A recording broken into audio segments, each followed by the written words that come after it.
Hey everyone, this is the revision lecture seminar video for superpower relations and the Cold War. So this is one half of your paper 2. The other half is early Elizabethan England, and that video is available as well. As I've said before with these are not intended to teach you the entire course, which is why the course takes many lessons compared to this video.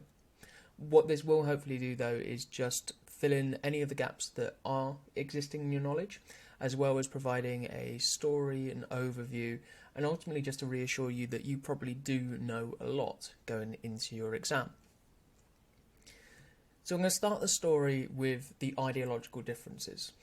Ultimately, the Cold War is a story of difference and increasing tensions.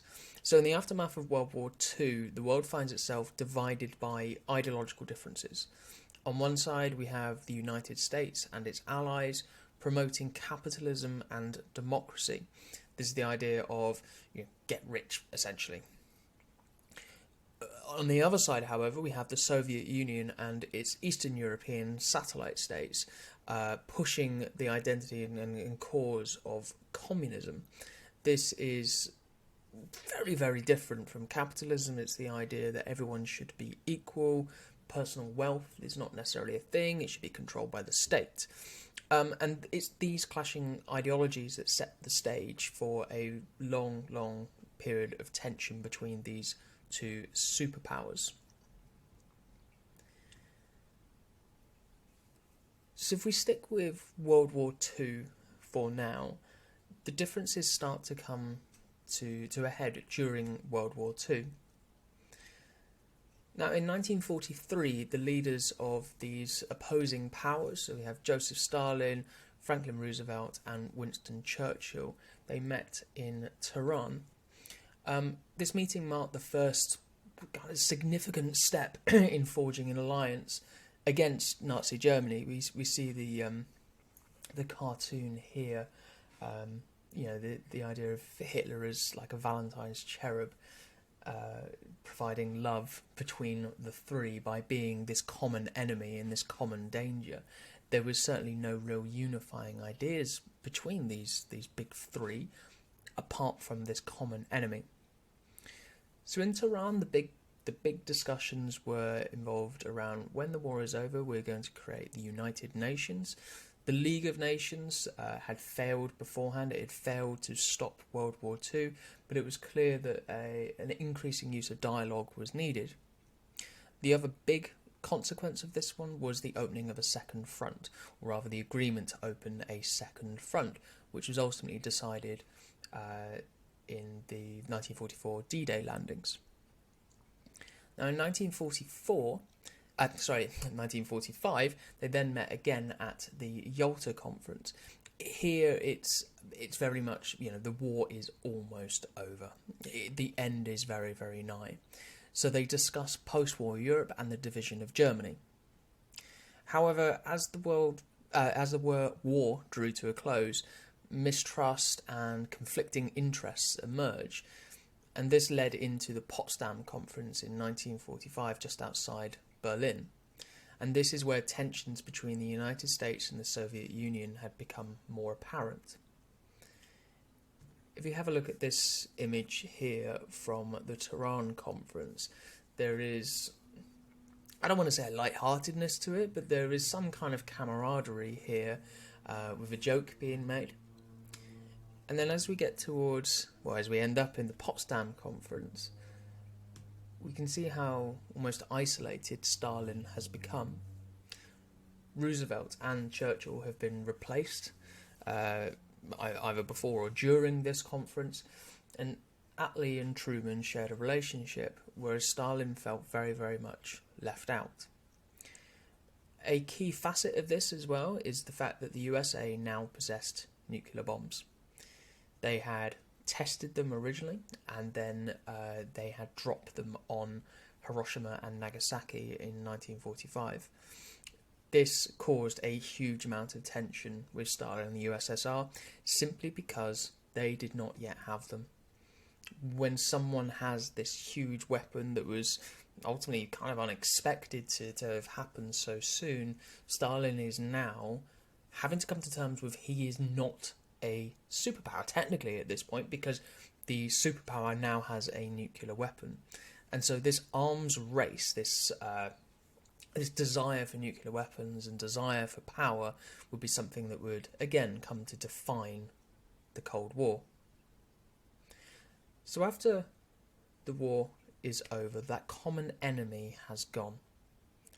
So now we're in a situation where instead of the USA and the USSR having to work together, they can now turn their attentions to each other. After many years of war, USA and USSR were now in very, very different states than they were before. And so the USA and USSR, they wanted to find out what was kind of going on in each other's country. So in 1946, two crucial telegrams added essentially fuel to the fire. So firstly, George F. Kennan was an American diplomat.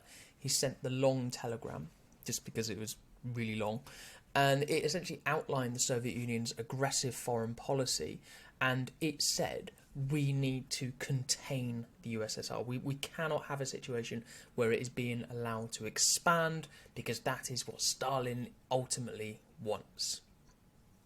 And it painted a very, very aggressive picture of Stalin's foreign policy, what Stalin's goals were with communism, to essentially take over the world. In reaction to this, Nikolai Novikov, who was a Soviet ambassador, sent the Novikov telegram and essentially did almost the same but in reverse, and it portrayed the United States as an imperialistic force looking for world domination. Ultimately, the telegrams essentially said the same thing about each other, that they want to spread their political ideology all over the world and take out anyone who gets in their way. And so these telegrams in 1946 added a huge amount of tension between the two as they come to terms with the fact that they are one of the same, they are wanting power, their goals perhaps look similar, but they just didn't like the fact that the other was saying that about them. Moving on to this idea of satellite states and the Iron Curtain. So in 1946, Winston Churchill, who is now former Prime Minister, he delivered his famous Iron Curtain speech. And this, again, was trying to highlight the division of Europe and the emergence of Soviet-dominated satellite states in Eastern Europe. This term Iron Curtain became really, really well used throughout the Cold War to describe the division that was happening. And essentially what he was saying is, behind this Iron Curtain there is suppression of freedom. They do not live by what we believe in Britain and ultimately America to be our values of liberty and freedom. And so again, Winston Churchill is now highlighting this division of ideologies and creating more fear about the East in the West. And so we see another cartoon here of Winston Churchill trying to peek under the Iron Curtain to find out what is going on beyond it and in the USSR's sphere of influence. We have to remember that these satellite states, some of them are fully controlled by the USSR, some of them have communist governments that have been instilled, but either way it all fits into this sphere of influence, it's called, how the USSR can use these countries to create this buffer zone and to ensure that their views and their influence is being spread. Now, the United States saw this growing influence, this idea of satellite states and the sphere of influence, and so the United States responded to this by implementing something called the Truman Doctrine and then the Marshall Plan. So the Truman Doctrine was essentially formally announced in 1947, and its aim was to contain the spread of communism. If you remember the long telegram, that's what George Kennan said, this is going to happen. And the way they were going to do this, the Truman Doctrine, was to stop the spread of communism by providing economic and military aid to countries threatened by communist expansion.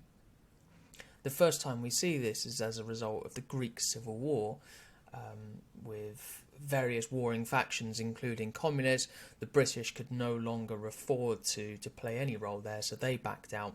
So the USA came in, gave military aid and money to try and stop communism.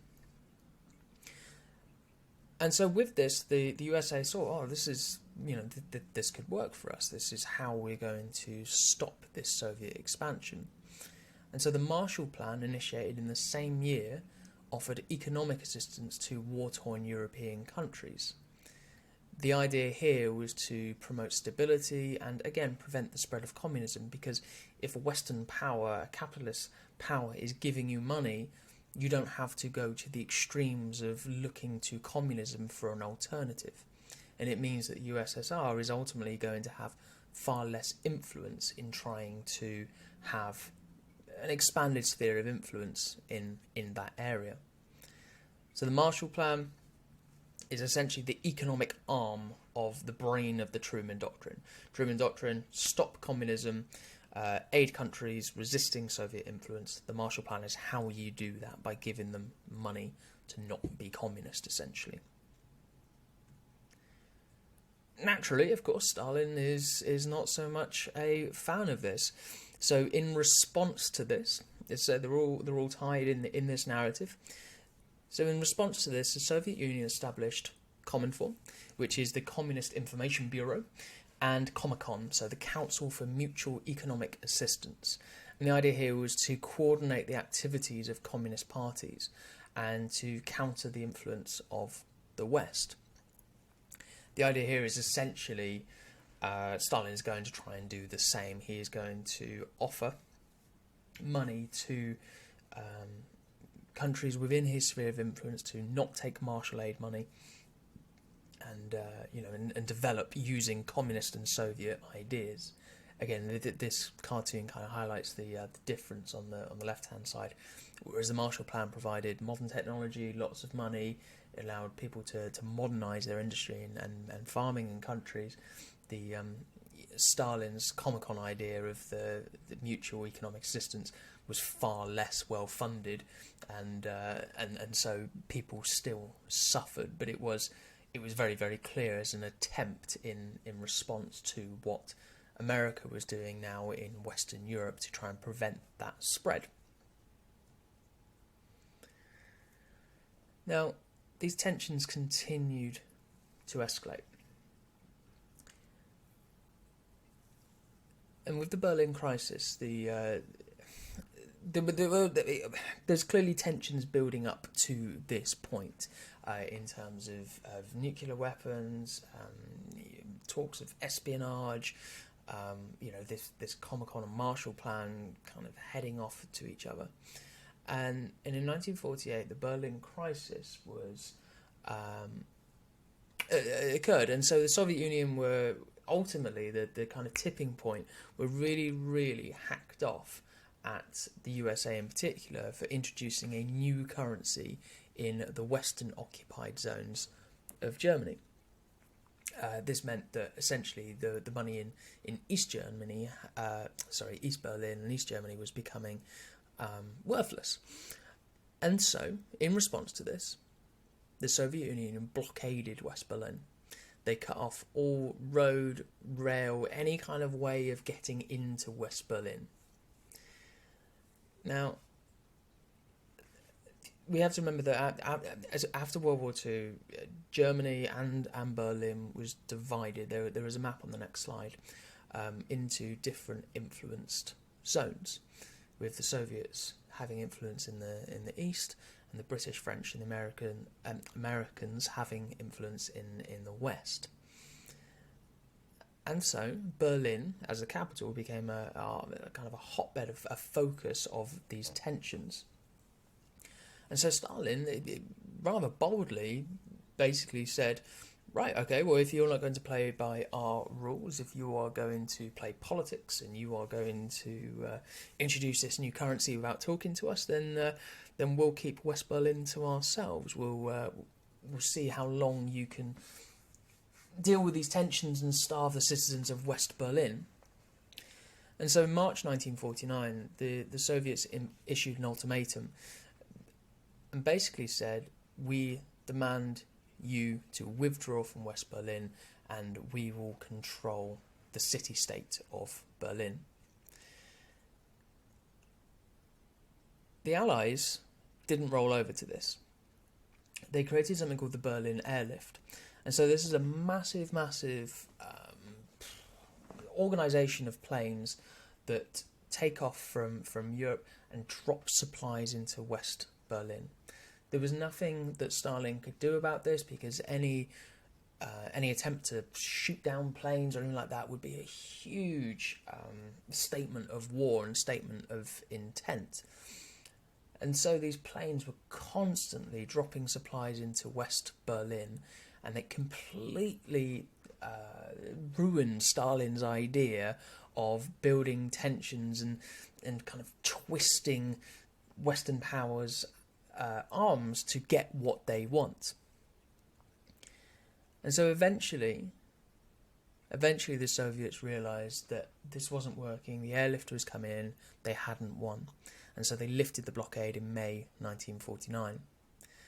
This Berlin crisis and the resulting Berlin airlift, it really solidified the East-West divide, and ultimately led to the formal establishment of West and East Germany later that year, rather than just kind of this ideological difference and administration difference. And so it also highlighted the ability of the Western powers to work together, rather than each having their own individual goal. And so as a result of this Berlin airlift and the Berlin crisis, the division of Germany happened later in 1949. And so if we have a look at the map on the left, we can see this original divide of administration areas of Germany post-World War II. What the creation of these two Germanys did, if we have a look at the map here, what the creation of this did is formalise it into two countries, to have West Germany and East Germany. However, you can still see that Berlin is divided. Despite Berlin being right in the centre of East Germany, it is still part of it in terms of West Berlin belongs to essentially West Germany, and it's going to become a really, really important symbol of this physical barrier between West and East. Obviously, later we will see the Berlin Wall that really becomes beyond a metaphorical barrier and a very, very literal barrier. And so we have the Federal Republic of Germany, which is West Germany, and then the German Democratic Republic, which is East Germany. We have these contrasting political and economic systems, and again, this would come to define the Cold War. We have to remember as well that East Germany now becomes a satellite state, so this buffer zone is moving further and further away from the USSR. In 1949, as well, as a product of these rising tensions, the North Atlantic Treaty Organisation is created. This was formed as a defensive alliance of Western powers. The goal was to deter Soviet aggression, to create a show of force of alliances that meant that the Soviet Union would feel too threatened to go to war because of the might of this. And so we have America and Canada join. We also have lots and lots of Western European countries join as well. Again, this show of force. The Soviet Union, as often as the way, immediately comes back with their own version. And so they responded by establishing something called the Warsaw Pact in 1955, which is, again, essentially is the same thing. It's a military alliance of Eastern European states, again with the goal of trying to deter any aggression from NATO now of expanding. So these alliances again further heightened tensions and really entrenched this divide between the superpowers, with each passing day of NATO activity and now Warsaw Pact activity. Within these two military organisations, we also have this, and I've mentioned this before earlier in the video as well, is this idea of the nuclear arms race. So competition between the United States and the Soviet Union was heating up significantly. Nuclear weapons were becoming bigger, more explosive, easier to make, and in greater numbers. As soon as the Soviet Union were able to create their own nuclear weapon for the first time, it just snowballed into trying to outdo each other all of the time.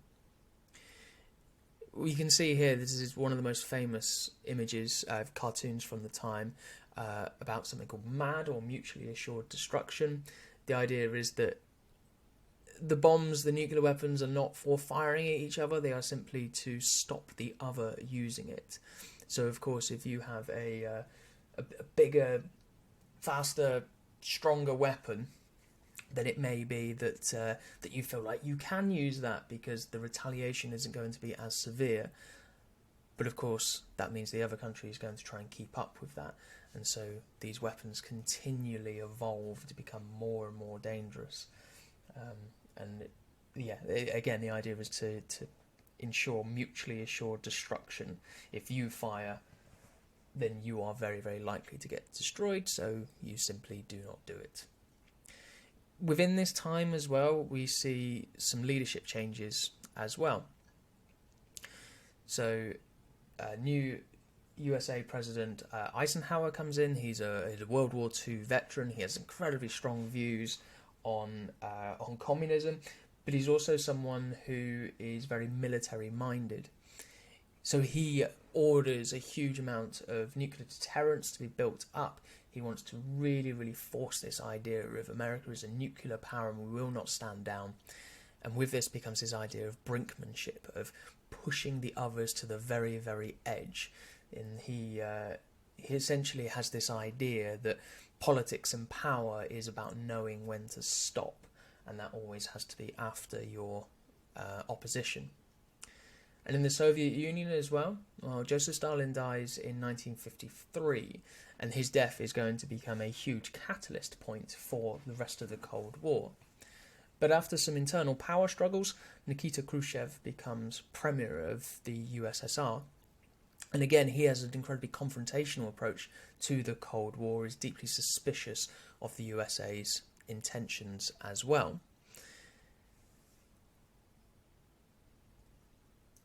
I mentioned Stalin's death here as being a catalyst point for some big events in the Cold War, and no more so can this be seen in the Hungarian uprising. So it's 1956, this is 3 years after Stalin dies. There's this expectation that Stalin, who was this incredibly hardline ruler, ruled with fear, secret police, the gulags, there was this idea that perhaps whoever came next would be less severe, would be someone who it doesn't rule with, as I say, as much fear and violence as Stalin. Particularly Nikita Khrushchev, who was adopting a policy of de-Stalinization. He was trying to remove some of the things that Stalin had done in the Soviet Union, such as a little bit of collectivization in terms of farming and how much adoption had been put into that. However, this revolt against Soviet control was completely suppressed and really, really brutally so by the Soviet forces. Oh, didn't mean to do that. Now, it was a spontaneous revolt. There was an oppressive communist regime in Hungary, and it was essentially triggered by peaceful demonstrations in Budapest that were demanding political reforms to go against the communist idea and the Soviet way of controlling. Essentially, they demanded the removal of the Soviet-imposed leader. If you think back to the map of Soviet control, I mentioned that some states are satellite states, some of them have Soviet installed governments, and Hungary is one of them. And so Matyas Rákosi was the Soviet-imposed leader. And as a result of this, this kind of outcry of wanting to remove him, Imran Nagy, who was a reform-minded communist, he wanted to continue this process of de-Stalinisation and move away from Soviet control. However, the big thing that he wanted to do was remove himself from the Warsaw Pact. And Khrushchev simply could not allow this to happen. He worried that it would create a chain reaction of other countries wanting to leave the Warsaw Pact, and he couldn't have this show of weakness. And so Soviet forces started to build up on the borders, and eventually the Soviets invaded Hungary and brutally put down the rebellion. We see this really, again, famous image of a statue of Stalin's head on the head of a Stalin statue on the floor, and the Soviet Union could not have this ideological challenge to them. So the Soviet Union rolled in with huge amount of tanks that the Hungarians simply could not resist. It was estimated that between 2,500 to 3,000 Hungarians lost their lives, and thousands of people were arrested.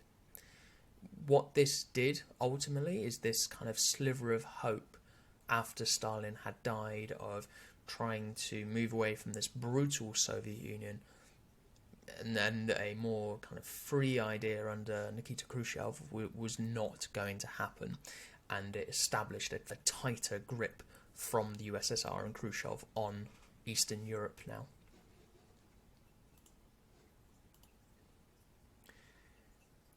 Now, in 1958, moving the story on, we start to see that the issue of refugees in Berlin became a significant concern.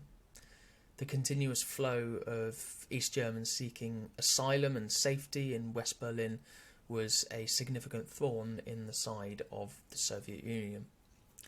In 1958, for example, there were approximately 204,000 refugees attempting to escape from East Germany to the west.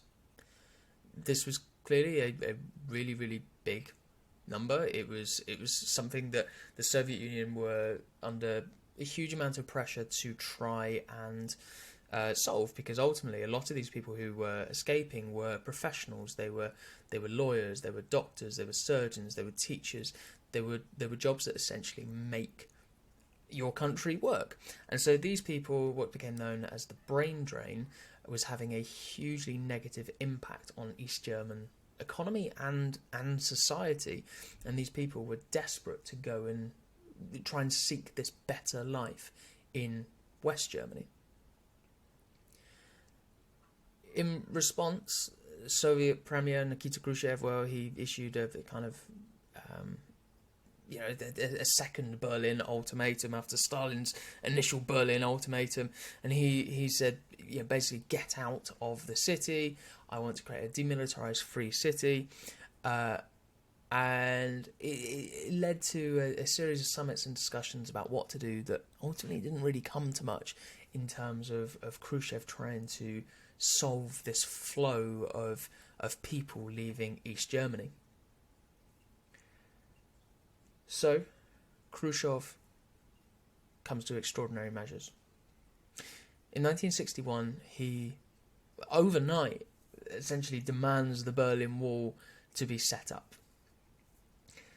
I've mentioned a lot of the ideological barrier that is dividing East and West, Europe, Germany, and now Berlin. This is now the physical barrier. The whole idea here is to stop this flow of people going to the West.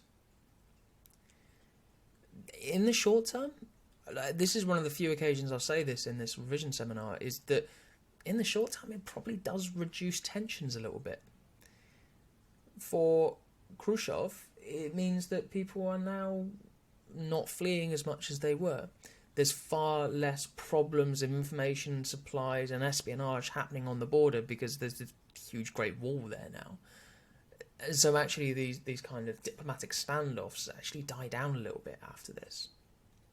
In the long term, however, it does serve as this divide, which is a catalyst again for these ongoing struggles in the Cold War. We can see the map of the Berlin Wall here, going right through the centre of Berlin. So overnight, families, friends separated for decades as a result of this panicked position by Khrushchev to try and stop these refugees and asylum seekers going from east to west. In 1963, President Kennedy came to Berlin and gave his famous speech. Some may say infamous because of a mixed-up pronunciation, perhaps, that is still very, very much up for debate. But he essentially said, "I am a Berliner. I am one of you. I am with you." And he expressed America's solidarity with the people of Berlin, and also America's commitment to defending them and solving this problem that they had. And again, it reinstated Kennedy and America's determination to try and fight communist oppression.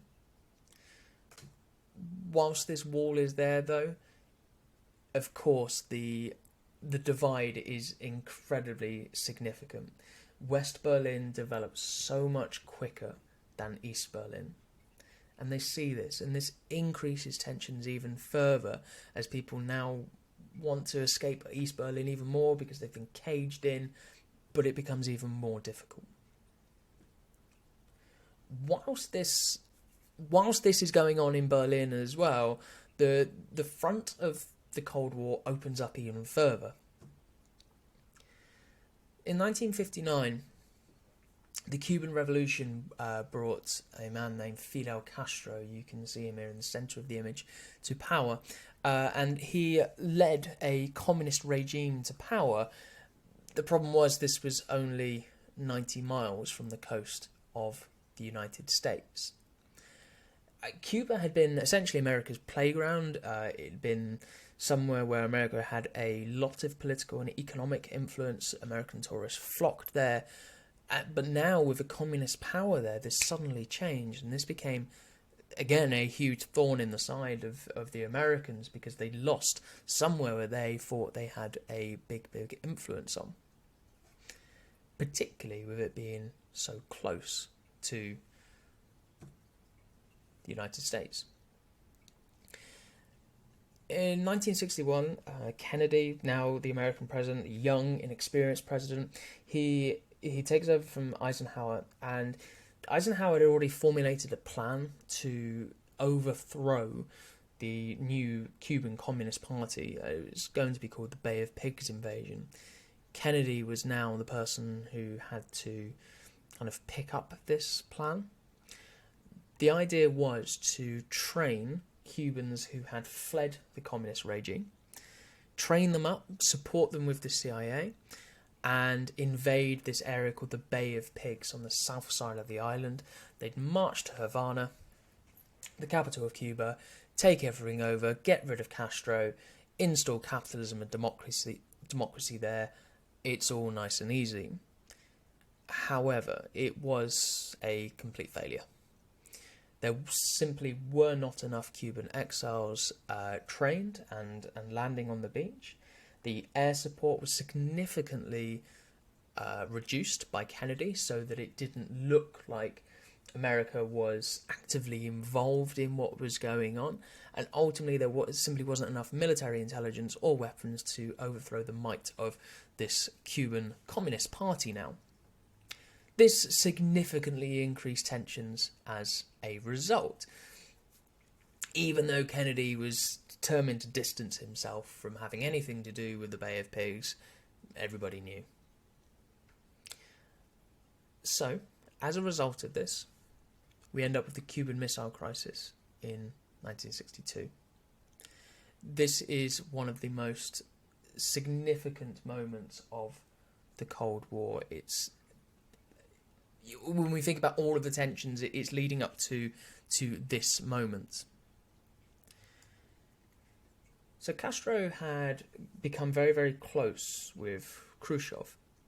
And as a result, Khrushchev had essentially installed nuclear weapons in Cuba. This perhaps shouldn't have been as much of a surprise to the USA as it was to them, because the USA had also put nuclear missiles into Turkey, which is obviously much, much closer to the USSR. This caused a huge amount of concern for Kennedy and the US government, because they panicked so much that this is where the Soviet Union were going to essentially win the Cold War. This is where they're going to launch the nuclear weapons from, because this is where they can hit mainland United States. And so this discovery caused a huge amount of panic. For 13 really, really tense days, the United States and the Soviet Union engaged essentially in a high-stakes standoff, the world holding its breath. There's lots and lots of different stories that come out of this in terms of how close the world came to nuclear war. Ultimately, a peaceful resolution was reached. This is even after the USA had formed essentially a naval blockade to block the USSR delivering any more missiles. Could have been a provocation of war. Ultimately, it didn't come to that. And so, the Soviet Union agreed to remove its missiles from Cuba in exchange for a pledge from the United States not to invade the island, to leave Cuba alone. And also in secret, Kennedy agreed to remove the missiles from Turkey as well. One of the big consequences from this as well is obviously it highlighted the dangers of an arms race, and because of this, a telephone hotline was installed between the USSR and the USA that essentially in desperate times of crisis there was a direct line of communication between the leaders of both these countries, again to try and limit how much damage this arms race could potentially do. Now, moving on from this, so this is the Cuban Missile Crisis is peak Cold War. This is when dangers are at its highest. In 1968, the Prague Spring erupted in Czechoslovakia, one of the key satellite state for the USSR. Very, very similar to the Hungarian uprising, there was demands for political freedom, reforms, economic reform, greater political freedom, less violence, etc., etc. However, the Soviet Union again feared the spread of dissent within its satellite states. It was worried again of this snowball effect. If one country goes, they may all go. So once again, the Soviet Union deployed military force to crush what was happening here. The Prague Spring, this spring to freedom, it was led by Alexander Dubček. He became the first secretary of the Communist Party of Czechoslovakia. His whole idea was to create what he called socialism with a human face. He wanted to grant greater political freedom. He wanted to loosen censorship and promote economic decentralization by taking control out of the Soviet Union. Ultimately, Dubček was a really, really popular figure in Czechoslovakia, and so there was a huge amount of popular support and optimism from its citizens. Naturally, however, within the Soviet Union, it was met with resistance. Other Warsaw Pact countries towed the party line and said this is not okay, you can't do this, you can't allow free media to come into your country because people start to learn what the West is like and things like that. And so huge amounts of Soviet disgust at what Dubček was trying to do. So in August 1968, Soviet troops led an invasion of Czechoslovakia and again put down the movement and ended the Prague Spring. And what it did is it restored what we can essentially call orthodox or traditional communist rule under what the USSR wanted.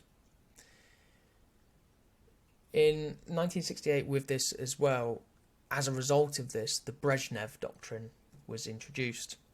This is Brezhnev. This was essentially establishing the Soviet Union's right to intervene in other socialist countries to protect communism.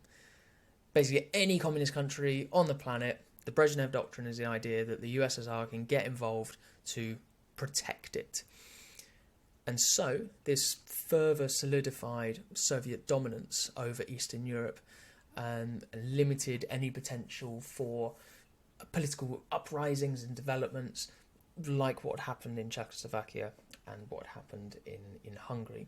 So for those really, really important Soviet countries, because ultimately not every single country was of huge priority to Brezhnev or the USSR, but for those that he deemed important, it now reinstated this view that Brezhnev could get involved and protect communism.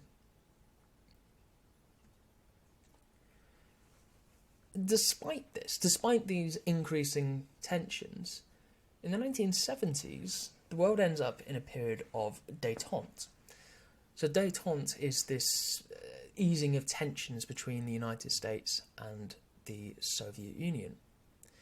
One of the big kind of centerpieces of this reduction of tensions or even stagnation of tensions is this or the SALT talks.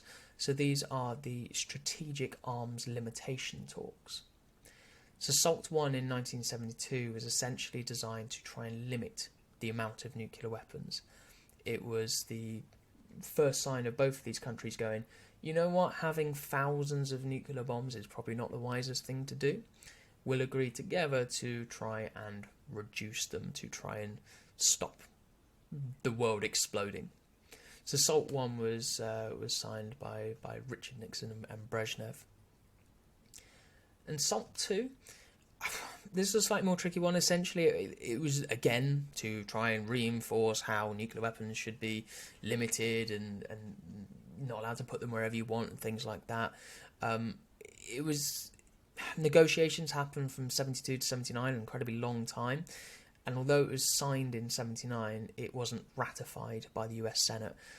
Essentially, a branch of the US government said, we don't want this, because the Cold War had somewhat reignited by this point under Jimmy Carter, the new president. But the fact that SALT 1 and SALT 2 were even on the table after things like the Cuban Missile Crisis, the Prague Spring, things like that, is testament to this period of détente that was happening. And détente continued as well. We have something called ping-pong diplomacy. So the US table tennis team visited China to participate in World Table Tennis Championships. So China was a communist country at this time, so it was seen as a really important breakthrough. The Soviet Union and the USA worked together on a space project, and took photographs in space and made a big deal about how these countries were now working together, almost in this like science fiction universe. And again, the next big centerpiece of this to go with SALT is the Helsinki Accords. And essentially it was this idea of trying to improve relations between Eastern and Western Europe and promote human rights, which is going to be an important thing to hold on to in a moment. So in Helsinki and Finland, agreements were made on 3 baskets, it was called. So basket 1 was political and military issues. So basically addressing political and military aspects, including respect for human rights, fundamental freedoms, respecting the territories of states. It really emphasised principles such as non-intervention of internal affairs, so going against things like the Brezhnev Doctrine, the Truman Doctrine before it, of staying out and letting countries determine their own fate. Basket 2 is all about economic cooperation. So basically anyone who signed had to kind of agree to try and promote trade, economic development, cultural exchanges, cooperation in science, things like that. And then finally basket 3 is again focused on humanitarian issues. So this basket dealt with humanitarian and human rights concerns, such as freedom of movement, so allowing migrants. Tricky when you have a massive wall stopping people. Information, reunification of families separated by international borders. or a wall. It also emphasised cooperation in areas like education, culture, even the environment. So these are really, really forward-thinking agreements that both countries are making, but something that would ultimately come back to bite the Soviet Union quite hard. There was some criticism.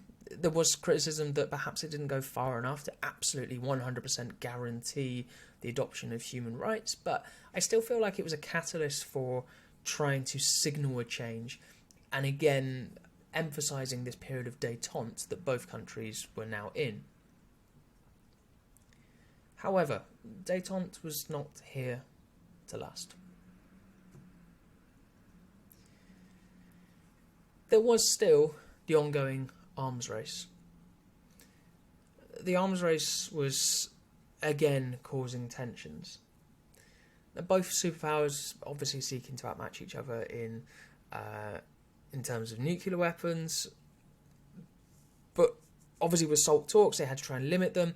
So now the American particularly started to look at ways to kind of get around this. So they started to look at intercontinental ballistic missiles, so ICBMs. They developed strategic bombers, submarine-launched missiles, and other advanced weaponry to try and outdo the Soviet Union. They're essentially reading between the lines of Soviet and USA agreements in SALT to still try and maximise how much weaponry they had. Then the Soviet invasion of Afghanistan in 1979. The Soviet Union, and this is the Brezhnev Doctrine in action here, despite the signing of the Helsinki Accords.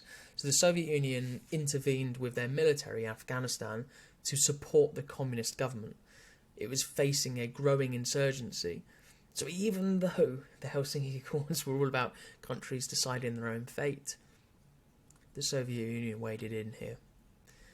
So the invasion aimed to maintain Soviet influence in the region, prevent the spread of Islamic fundamentalism in the region. The Soviet forces, when they were there, they encountered huge amounts of resistance from guerrilla war groups, and they had received support from the United States and other Western countries who were arming them with modern-day weaponry that took the USSR by surprise a huge amount. And so Afghanistan became a proxy war. By that I mean like a satellite war. Like, it wasn't a direct confrontation between the USA and USSR, but it was essentially the USSR versus soldiers being armed by the United States. The Soviet occupation lasted for nearly a decade and resulted in a significant loss of life and infrastructure, and a huge amount of money lost for the USSR as well. And so the Soviet Union, the invasion of it, is a catalyst for the downfall and the collapse of the Soviet Union that comes. Because of these tensions as well, détente, you know, we looked at some of the cultural sides of détente, like ping-pong diplomacy and things like that. We also see the opposite of this happening with the Olympic boycotts. So in 1980, the United States and many other Western countries refused to go to the Moscow Olympics, and this is in a direct response to the invasion of Afghanistan. They protested against the Soviet occupation and tried to put diplomatic pressure on the Soviet Union. Of course, the Soviet Union, not wanting to be outdone, well, the 1984 Los Angeles Olympics was boycotted by the Soviet Union and its allies. The Olympics is something that every country holds very, very, in high esteem and high pride. So the fact that these countries are willing to boycott this for their ideological differences is huge. And so it reflected these deep-seated tensions, completely undermining the spirit of international cooperation and sportsmanship. Détente further ends with Ronald Reagan. It's often called the Second Cold War. Reagan's government pursued a huge amount of military build-up once again.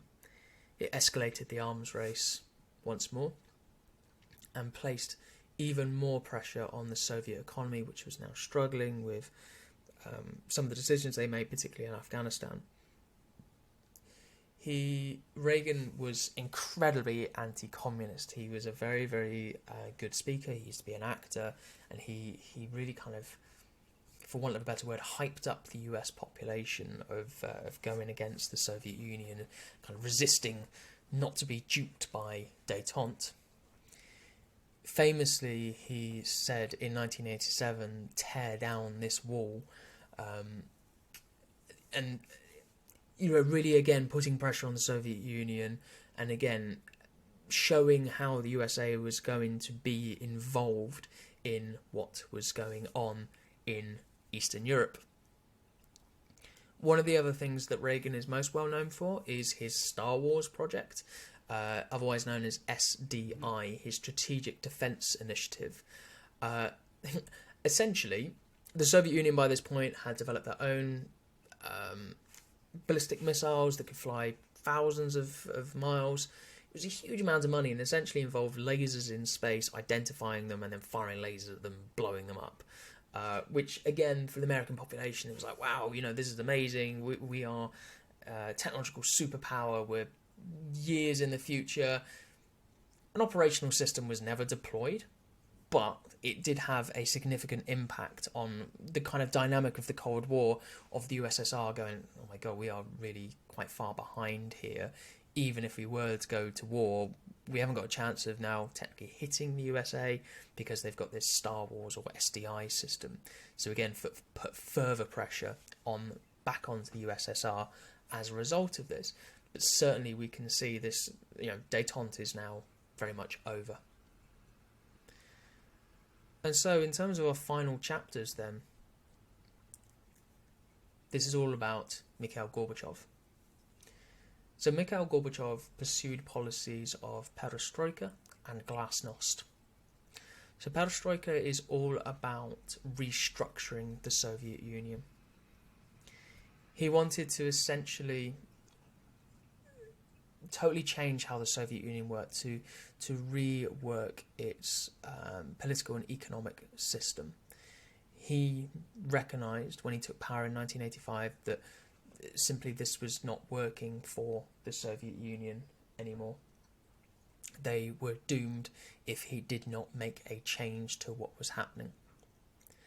And so there were a number of summits and meetings to try and achieve this. And this is where glasnost comes into this idea of being transparent like glass, to have more openness, to not keep everything secret, to open discussions with the wider world about goals and intentions. And so Gorbachev had meetings with Reagan, he had meetings with Prime Minister Margaret Thatcher, and these had significant shapings of the end of the Cold War. And so Reagan and Gorbachev met from 1985 to 1989. So they had the Geneva Summit, they had the Reykjavik Summit, the Washington Summit, the Moscow Summit in 1988. And so there was lots and lots more communication and also personal relationship between the two leaders as well. Reagan and Gorbachev got on very, very well. But also Gorbachev and Prime Minister Margaret Thatcher as well from the UK. So they met in Chequers in Britain and Moscow in 1987, and again allowed discussions and relationships to build up as a result.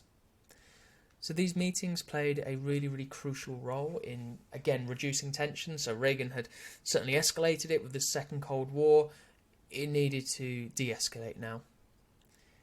And so, for example, one of the big consequences of this is the Intermediate Range Nuclear Forces Treaty in 1987. This eliminated an entire class of nuclear weapons from Europe, essentially saying, if they fire too far, you're not allowed them. Don't have them, they're too dangerous. And so again, we see, real action being taken here, but we also see the symbolic changing as well. Changing perceptions of what the USSR is doing by viewers from the West. if he is going to do perestroika of restructuring and being more open to this idea of democracy and opening to the world, but also being more transparent and talking to the rest of the world, not constant spying and things like this. And this is a good thing. And so diplomatic solutions could be sought rather than just relying on military confrontation.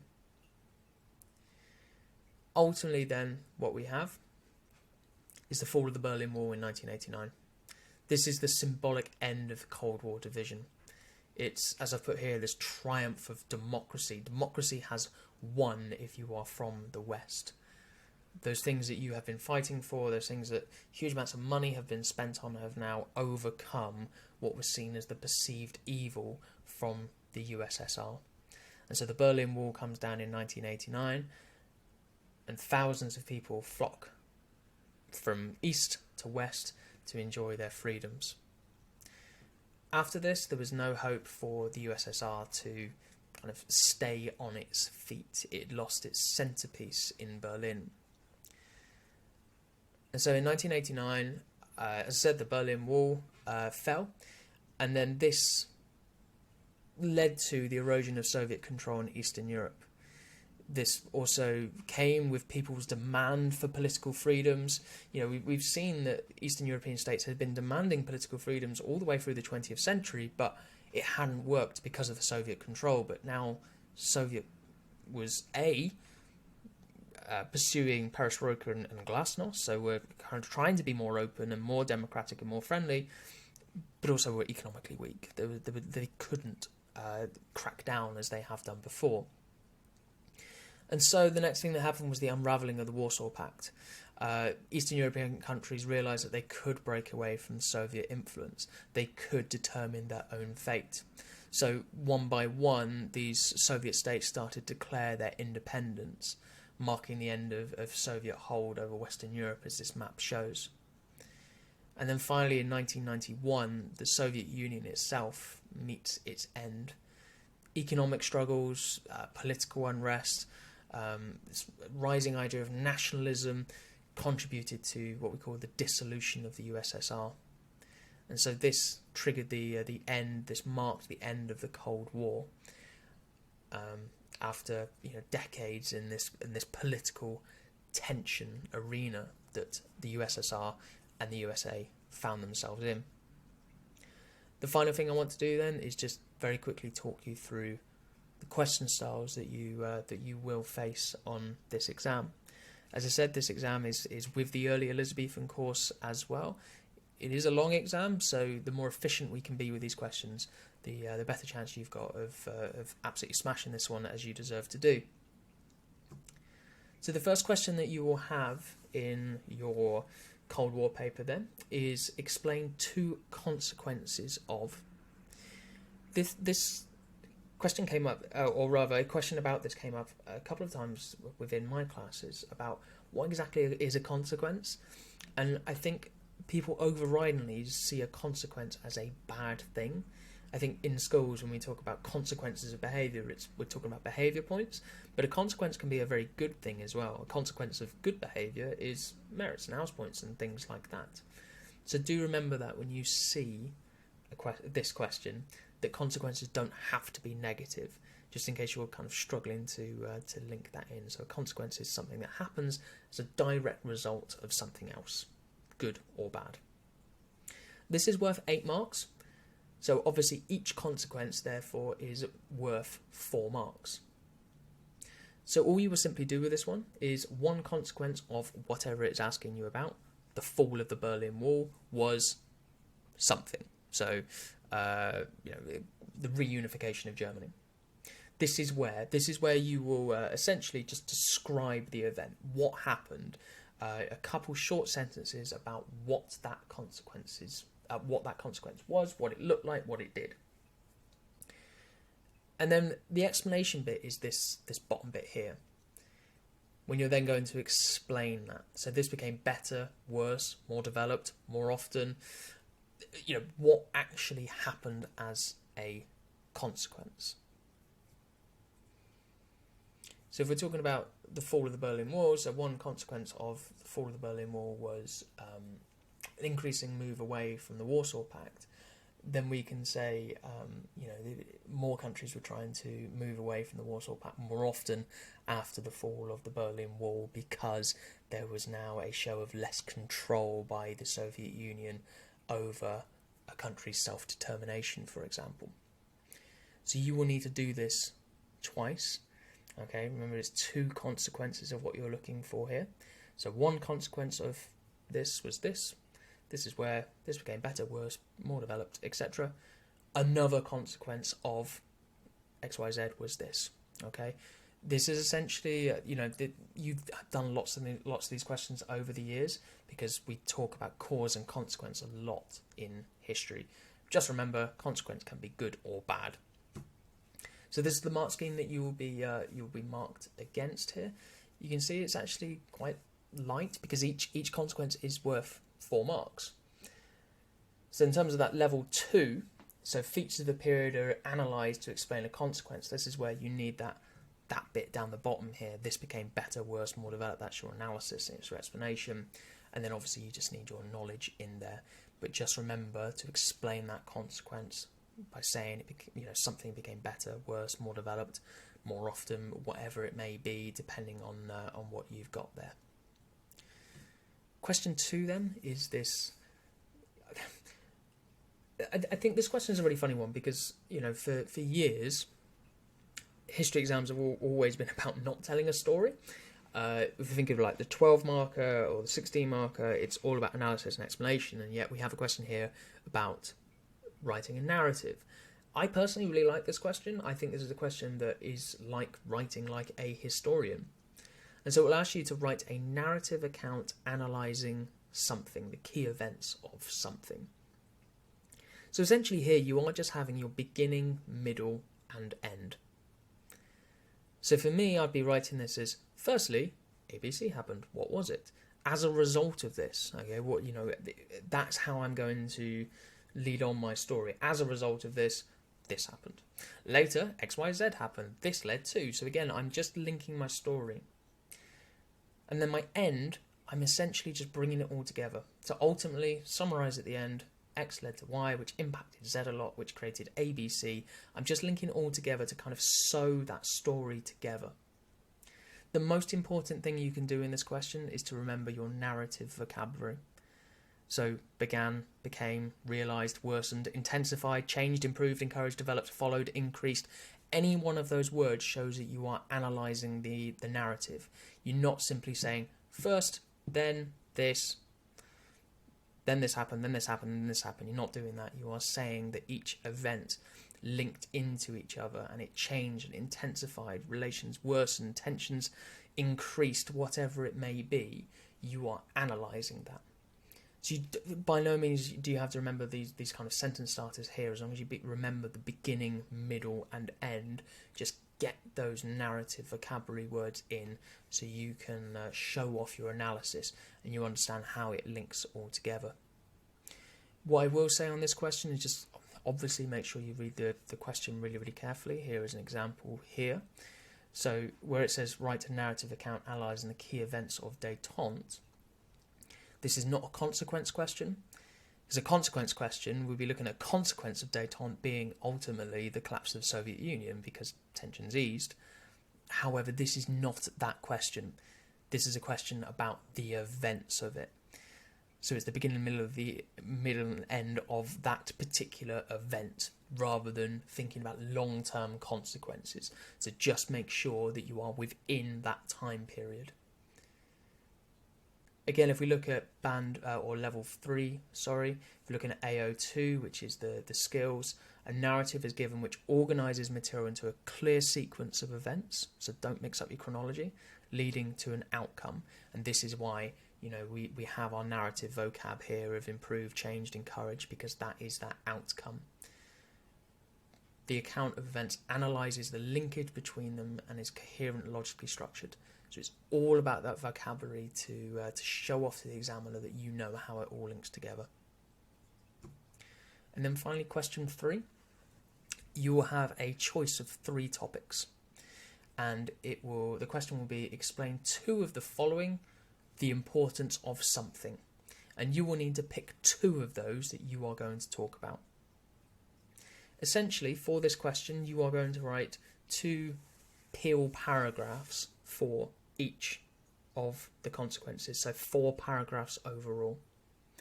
So one reason something was important for whatever the event was is this. For example, show off your knowledge, and then this was important because. That's your explanation, because the question is about the importance. So if you have a look at this one, for example, explain 2 of the following. The importance of the USA's development of the atomic bomb for relations between the superpowers. So your first line would be, one reason the development of the atomic bomb for relations between the superpowers was important is. Here you go. So you're using the wording of the question for that. For example, you say what it is that is going on, why it's significant, what you know about it, show off your knowledge, and then this was important because. Get those words in because that is what the question is about. So remember, you'll do 2 paragraphs. So, one reason it was important, another reason it was important for one of the topics, and then you will need to do another topic. So it's 16 marks in total, 4 paragraphs in total, 2 each. And again, the mark scheme is quite simple. For your level 3, an explanation is given showing analysis of importance. So this was important because that's the line. It shows a line of reasoning that's coherent and logically structured. So again, just making sure that you are getting your knowledge correct and in the right order. So that is an incredibly brief overview of all things Cold War. It's by no means exhaustive. What I would recommend is if you watch this in time, anything that I've sort of spoken through that you've gone, oh my god, I didn't know about that, go away and look at it now, fill in the gaps that you may have realised were a gap based on what I've been saying then. Ultimately, good luck.